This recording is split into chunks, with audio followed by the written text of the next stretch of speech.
안녕하십니까. 김민수의 빨간펜 시간입니다. 오늘은 시장이 방향성이 없습니다. 보합권대에서 왔다 갔다 하면서 어떤 시장의 분위기를 탐색하는 구간인데 아무래도 코로나19에 따른 여러 가지 여파들이 일단 주식시장에 미치고 있다고 봐야 될 것 같고요. 그에 따라서 단기적으로 많이 오른 시장과 그리고 또 그에 따른 유동성은 계속 공급되는 상황 쪽에서 약간 시장의 눈치 보기가 조금 더 이어질 수 있는 그런 한 주가 되지 않을까 싶은데요. 그런 관점 쪽에서 또 그러면 이번 주 일정은 어떤 식으로 바뀔 것인지 한번 체크를 해보면서 그와 함께 주식시장에 미칠 수 있는 여러 가지 흐름들 한번 체크를 해보도록 그렇게 하도록 하겠습니다. 자, 가장 먼저 오늘 월요일 같은 경우는 벌써 12월 중반입니다. 그런 월요일 날 먼저 이제 눈에 띄는 흐름들 중에 하나가 아시아나항공과 관련돼서 임시 주주총회가 열리게 되는 걸로 보여지고 있는데 지금 가장 주된 얘기가 3대1 무상감잔의 얘기죠. 그러다 보니까 이 부분이 일단 가장 혜택을 보는 게 뭐 대한항공 쪽의 변화가 아니냐. 왜냐하면 정상화를 쪽에서 좀 더 가닥을 잡기 위해서가 아니냐라는 쪽인데 하지만 2대 주주인 금호석유라든가 일반 소액주주들은 반발이 좀 크다라는 쪽에서 무난하게 통과될지는 좀 지켜봐야 될 것 같고요. 난항도 물론 마찬가지로 높다란 쪽인데 특히 항공주 같은 경우 당장은 지금 여러 가지 기대감에도 불구하고 아직까지는 어떤 코로나19 사태에 따른 여러 가지 여파가 여전히 진행 중이기 때문에 속도는 좀 제어가 되겠죠. 그런 쪽에서 너무 긍정적으로 보기보다는 시간이 좀 필요하다라는 관점 쪽으로 보셔야 될 것 같고요.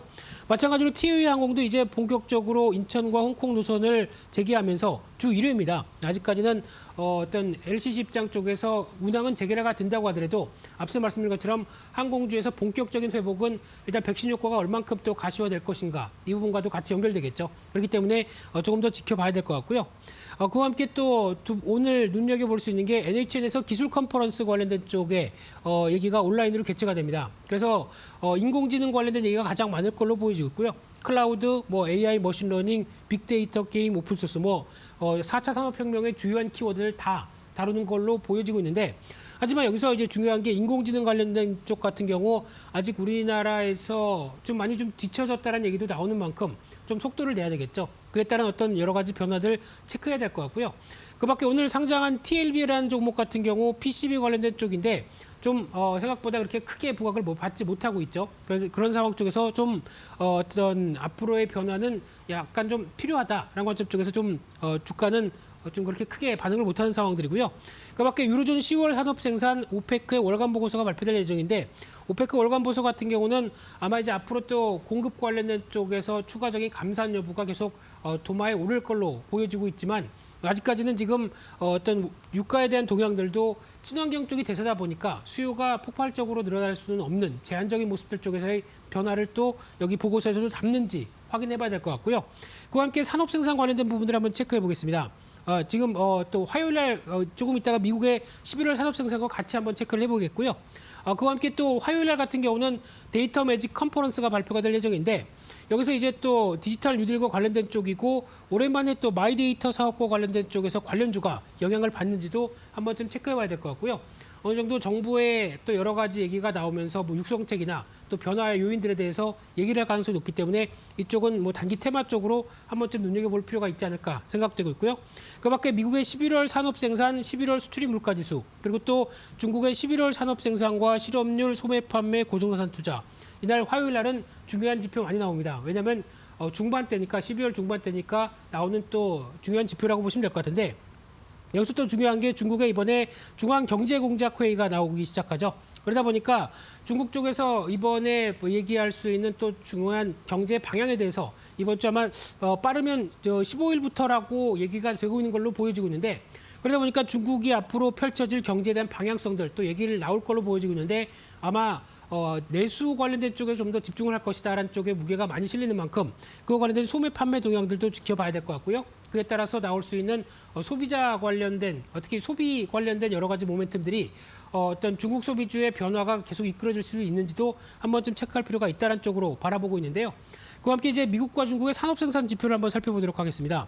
일단 지금 화면에서 보이시는 게 지금 파란색으로 보여지는 게 중국의 산업생산 그리고 지금 미국의 산업생산인데 지금 같은 기조 쪽에서 미국도 열심히 올라오고는 있지만은 코로나19 사태 때문에 일단 이번에는 좀 다시 반락할 걸로 보여지고 있는데 상대적으로 중국 쪽은 좀 더 기대가 되고 있죠. 그래서 지금 계속 어느 정도 우상향을 하고 있는 흐름들이 강화될 것이냐라는 부분들을 계속 시장은 바라볼 걸로 보여지고 있고요. 그렇게 되면 또 괜찮다라고 하게 되면 중국 위안화 강세 쪽으로 가겠죠. 그럼 한국의 원화도 같은 강세 쪽으로 가닥을 잡지 않을까라는 쪽도 같이 염두를 해주시면서 보셔야 될 것 같은데 하지만 미국은 좀 느리다라는 관점 쪽에서 다시 한번 어떤 동향들을 체크해야 될 것 같고요.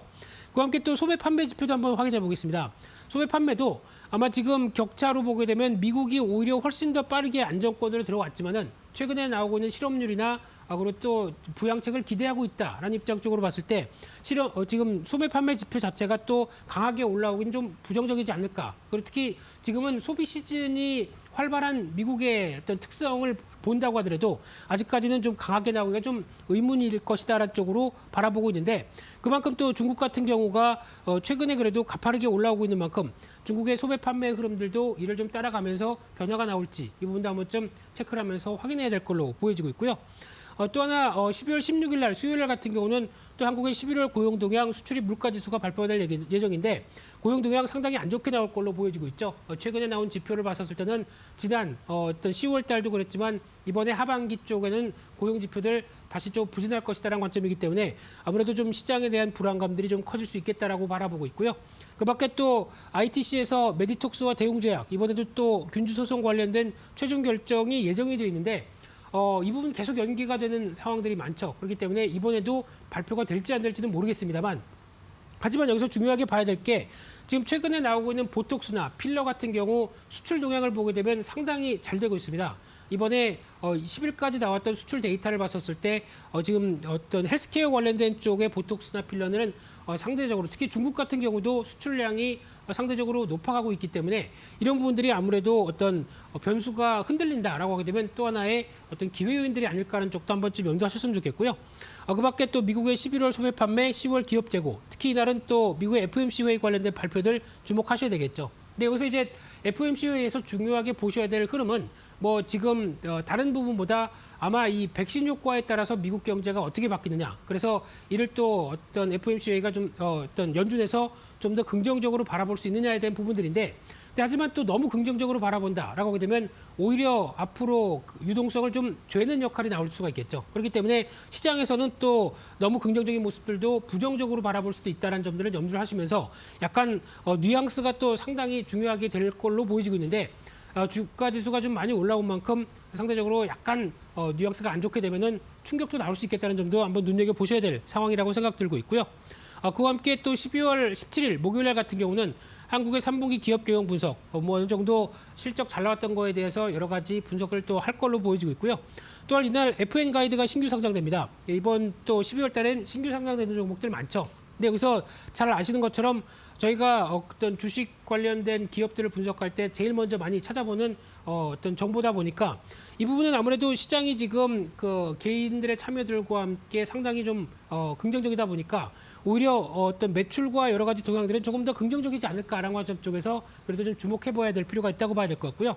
그밖에 미국의 실적 발표하는 페덱스 같은 경우도 눈여겨보셔야 되는데 물동량 증가뿐만 아니라 페덱스가 얘기할 수 있는 부분들은 지금 현재 DHL 같은 경우도 마찬가지로 지금 미국에서 백신을 어느 정도 운송할 수 있는 자격을 획득한 대표적인 사업자들이죠. 그러다 보니까 이런 쪽에서 백신과 관련돼서 운송을 하면서 수익성이 얼만큼 좋아지겠느냐 이런 부분들도 얘기가 나올 수 있기 때문에 또 관련된 콜드체인이나 또 백신 관련주의 운송 관련된 쪽도 눈여겨보셔야 될 것 같고요.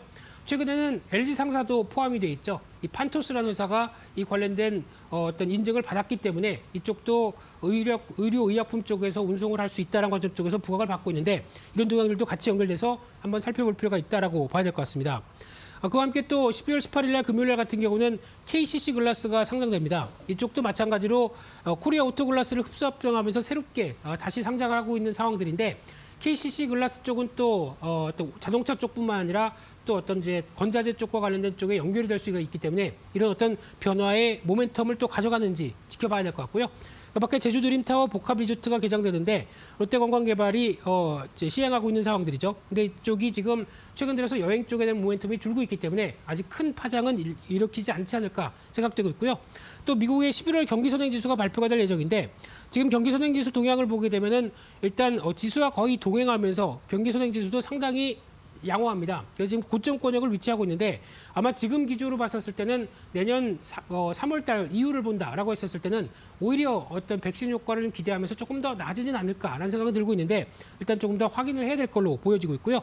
그런 차원에서 또 미국의 선물 옵션 만기일이 있죠. 그런 쪽에서 특히 지금 가장 눈여겨볼 수 있는 거는 이날 S&P 500에서 테슬라가 편입되면서 그에 따른 변화가 편입된 이후에 어떤 주가의 탄력들이 떨어지는지 여부들도 한 번쯤 체크할 동향이 아닐까 그렇게 보여지고 있는 상황들입니다.